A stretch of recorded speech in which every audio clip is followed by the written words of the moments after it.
شروع کرتا ہوں اللہ کے نام سے جو تمام جہانوں کا مالک ہے اور جس نے ہمارے دلوں کو ایمان کے نور سے منور کیا۔ ایک ایسے نبی جنہیں ایک دیو ہکل ویل نے نگل لیا، آپ سے ایسی کون سی خطا سرزد ہو گئی تھی اور اب مچھلی کے پیٹ میں 40 دن کیسے زندہ رہے۔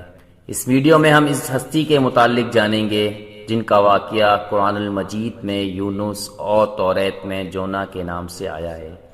تاریخ نے اسوری قوم ایک عظیم اور طاقتور قوم کی حیثیت سے جانی جاتی ہے جس کا دارالحکومت آشور تھا۔ آشوری دراصل بنی اسرائیل کی نسل سے تعلق رکھتے تھے جو بخت نصر کے حملے کے بعد غلام بنا کر باول اور عراق لائے گئے۔ اس زمانے میں دریائے دجلہ کے کنارے نینوا نامی ایک چھوٹی سی بستی تھی۔ آشور کے کسی بادشاہ نے ایک دیوتا کے نام پر نینوا میں ایک مندر بنوایا۔ رفتہ رفتہ دوسرے بادشاہوں نے بھی مندر اور عمارتیں بنانا شروع کر دیں اور ایک دور ایسا آیا کہ یہ چھوٹا سا علاقہ سلطنت آشوریہ کی عظیم الشان دارالسلطنت میں تبدیل ہو گیا۔ نینوا شہر کے بیچوں بیچ مندر اور شاہی محل تھے جہاں سے یہ آشوریوں کا بادشاہ پوری سلطنت پر حکومت کرتا تھا اور اونچے تخت پر بیٹھا کرتا تھا اور بازاروں اور گلیوں اور تفریح گاہوں کا نظارہ کیا کرتا تھا۔ آشور کی مغربی علاقوں میں لہلہاتے کھیت تھے، پورا شہر درختوں اور باغات سے سرسبز اور شاداب تھا۔ آشوریہ لوگ پتھر تراشنے کے فن میں بھی ماہر تھے، لہٰذا جگہ جگہ سنگ مرمر کے دیواروں پر انہوں نے اپنے دیوتاؤں کے نقش و نگار بنا رکھے تھے۔ مختصر یہ کہ نینوا تہذیب و تمدن کے لحاظ سے انتہائی ترقی یافتہ شہر تھا۔ اشدر دیوتا ان کا سب سے بڑا دیوتا تھا، نیز یہ لوگ بادشاہ کو بھی خدا کے درجہ دیا کرتے تھے۔ یہ لوگ بت پرستی اور کفر و شرک میں مبتلا تھے۔ اس وقت نینوا کی آبادی 1,00,000 سے زیادہ تھی۔ 700 قبل مسیح کا زمانہ تھا۔ اللہ تعالیٰ نے اس زمانے میں اس قوم کے ہدایت کے لیے حضرت یونس علیہ السلام کو بھیجا۔ حضرت یونس علیہ السلام کا پورا نام یونس ابن عمادہ تھا۔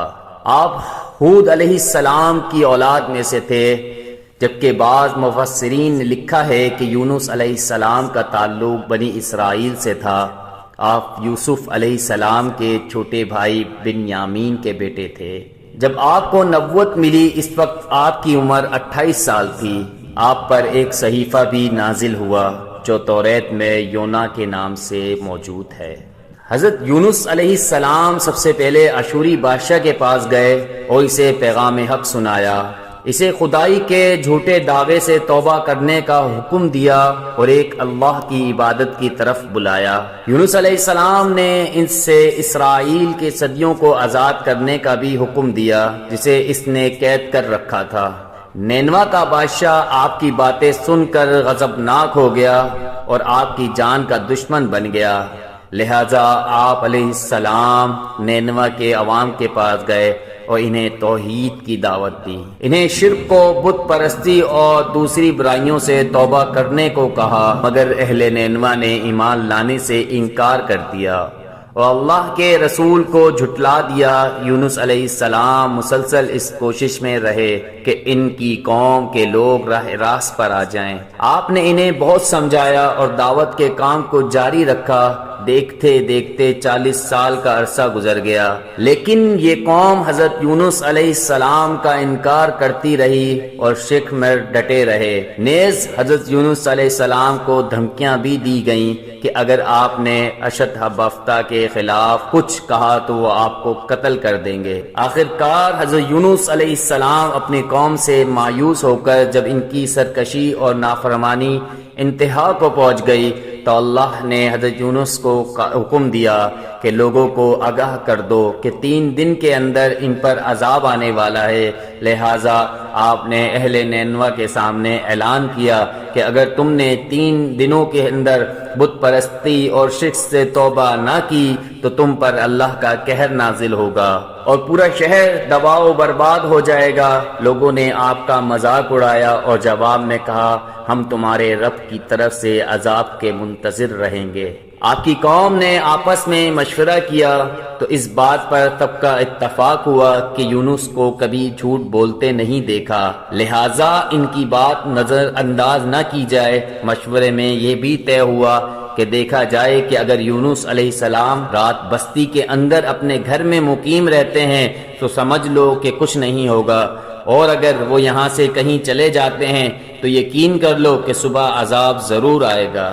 حضرت یونس علیہ السلام رات کو اس بستی سے نکل گئے۔ صبح ہوئی تو عذاب الہی کا ایک سیاہ دھواں بادل کی شکل میں بستی والوں کے سروں پر منڈلانے لگا۔ جب وہ ان کے قریب ہونے لگا تو ان لوگوں کو یقین ہو گیا کہ اب وہ سب ہلاک ہو جانے والے ہیں۔ دراصل حضرت یونس علیہ السلام اپنی قوم سے ناراض ہو کر چلے گئے تھے، مگر انہیں وہاں سے نکلنے کا حکم نہیں دیا گیا تھا۔ وہ عذاب کی اطلاع دینے کے بعد اللہ کی اجازت کے بغیر اپنے علاقے کو چھوڑ گئے تھے۔ آثار عذاب دیکھ کر جب آشوریوں نے توبہ و استغفار کی تو اللہ نے انہیں معاف کر دیا۔ اللہ تعالیٰ کسی قوم کو اس وقت تک عذاب نہیں دیتا جب تک وہ اپنی حجت پوری نہیں کر لیتا۔ بس جب یونس علیہ السلام نے اس قوم میں مہلت کے آخری لمحے تک نصیحت کا سلسلہ جاری نہیں رکھا اور اللہ کے مقرر کردہ وقت سے پہلے وہ خود ہی ہجرت کر گئے تو اللہ کے انصاف نے اس قوم کو عذاب دینا گوارا نہ سمجھا اور انہیں معاف کر دیا۔ جب حضرت یونس علیہ السلام فرات کے کنارے پہنچے تو ایک کشتی کو مسافروں سے بھرا ہوا پایا۔ حضرت یونس علیہ السلام کشتی میں سوار ہو گئے اور کشتی نے لنگر اٹھایا۔ پورے دن میں کشتی سمندر میں سکون سے چلتی رہی اور اچانک اونچی اونچی لہریں اٹھنے لگیں، گویا کہ اپنا ساز و سامان سمندروں میں پھینک دیا کہ کشتی کا بوجھ کم ہو جائے، لیکن کشتی کا بوجھ پھر بھی کم نہ ہوا۔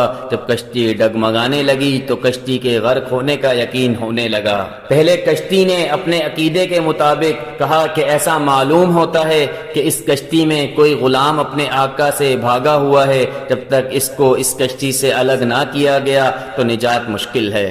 یونس علیہ السلام نے سنا تو ان کو تنبیہ ہوا کہ اللہ کو میرا نینوا سے وحی کا انتظار کیے بغیر اس طرح چلے آنا پسند نہ آیا اور یہ میری آزمائش کے آثار ہیں۔ یہ سوچ کر انہوں نے اہل کشتی سے فرمایا کہ میں ہی وہ غلام ہوں جو اپنے آقا سے بھاگا ہوا ہوں، لہذا 3 مرتبہ قرآن دازی کی گئی اور تینوں مرتبہ حضرت یونس علیہ السلام کا نام نکلا۔ تب مجبور ہو کر انہوں نے حضرت یونس کو دریا میں ڈال دیا۔ اس وقت اللہ تعالیٰ نے ایک بڑی مچھلی کو حکم دیا کہ انہیں نگل لو، یہ تمہاری غذا نہیں ہے، اسی لیے ان کے جسم پر کوئی تکلیف نہیں ہونی چاہیے۔ مچھلی نے حضرت یونس علیہ السلام کو اپنے پیٹ میں نگل لیا۔ یونس علیہ السلام نے جب مچھلی کے پیٹ میں خود کو زندہ پایا تو بارگاہ الہی میں اپنی ندامت کا اظہار کیا کہ میں وحی الہی کا انتظار کیے بغیر اور اللہ سے اجازت لیے بغیر امت سے ناراض ہو کر نینوا سے نکل آیا۔ چنانچہ حضرت یونس علیہ السلام نے مچھلی کے پیٹ میں اللہ کو پکارا۔ ان پر 3 اندھیرے اکٹھے ہو گئے تھے، رات کا اندھیرا، مچھلی کے پیٹ کا اندھیرا اور سمندر کا اندھیرا۔ آپ نے ان اندھیروں میں یہ کلمات کہے، لا الہ الا انت سبحانک انی کنت من الظالمین۔ اللہ تیرے سوا کوئی معبود نہیں، تو یکتا ہے، میں تیری پاکی بیان کرتا ہوں، بے شک میں اپنے نفس پر خود ہی ظلم کرنے والا ہوں۔ روایتوں کے مطابق اگر حضرت یونس علیہ السلام یہ تسبیح نہ کہتے تو قیامت تک مچھلی کے پیٹ میں رہتے۔ رسول اللہ صلی اللہ علیہ وسلم نے فرمایا کہ جب یونس نے یہ دعا کی تو یہ کلمات عرش کے گرد گھومنے لگے۔ فرشتے کہنے لگے کہ یہ بہت دراز جگہ سے آواز آ رہی ہے، لیکن کان اس سے پہلے آشنا ضرور ہے اور آواز بہت ہی کمزور ہے۔ اللہ نے حضرت یونس کی درد بھری آواز کو سنا تو فرمایا کیا تم اس آواز کو نہیں پہچانتے؟ انہوں نے کہا نہیں۔ فرمایا یہ میرے بندے یونس کی آواز ہے۔ فرشتے نے کہا یہ وہی یونس ہے جس کے پاک عمل قبول و شدت اور روز تیری طرف چڑھتے ہیں، اے اللہ مصیبت کے وقت اس پر رحم کر۔ تو اس وقت اللہ نے مچھلی کو حکم دیا کہ وہ آپ کو بغیر کسی تکلیف کے سمندر کے کنارے اگل دے۔ روایتوں کے مطابق یونس علیہ السلام 40 دن اس مچھلی کے پیٹ میں رہے اور اس کے بعد اللہ کے حکم سے اس مچھلی نے آپ کو سمندر کے کنارے اگل دیا۔ مچھلی کے پیٹ میں رہنے کی وجہ سے آپ کا جسم ایسا ہو گیا تھا جیسے کہ پرندے کا پیدا شدہ بچہ جس کا جسم نرم ہوتا ہے اور جسم پر بال تک نہ تھے۔ غرض حضرت یونس علیہ السلام بہت ہی کمزور اور ناتواں حالت میں خشکی پر ڈال دیے گئے۔ اس کے بعد اللہ نے سمندر کے کنارے پر ایک بیلدار درخت اگایا۔ روایتوں کے مطابق وہ کدو کا پودا تھا جس کے ذریعے حضرت یونس علیہ السلام پر سایہ ہو گیا۔ اس کے علاوہ اللہ نے ایک جنگلی بکری بھیج دی جو زمین کی گھاس اور جڑی بوٹیاں کھاتی تھی اور صبح شام آپ کو دودھ پلاتی تھی یہاں تک کہ آپ تندرست ہو گئے۔ حضرت یونس علیہ السلام درخت کے اس سائے میں جھونپڑی بنا کر رہنے لگے۔ یونس علیہ السلام کی قوم انہیں تلاش کرتی ہوئی ایک دن اس ساحل کے کنارے پہنچ گئی اور انہوں نے آپ کو دیکھ لیا۔ انہوں نے آپ کے ہاتھ پر اسلام کی بیعت کر لی اور ساتھ ہی اللہ سے توبہ و استغفار کرنے لگے۔ یونس علیہ السلام دوبارہ نینوا چلے گئے اور وہاں رہ کر اپنی قوم کی رہنمائی فرمائی۔ حضرت یونس علیہ السلام کی زندگی نینوا ہی میں گزری اور وہیں آپ کا انتقال ہوا۔ اس قصے میں ہمیں یہ سبق ملتا ہے کہ کسی بھی حال میں اللہ رب العزت کی رحمت سے مایوس نہیں ہونا چاہیے اور نہ ہی ہدایت کے معاملے میں اپنی ذات پر بھروسہ کرنا چاہیے۔ ہدایت تو بس اللہ ہی کی طرف سے ہے، ہمارے ذمے بس پیغام حق پہنچانا ہے۔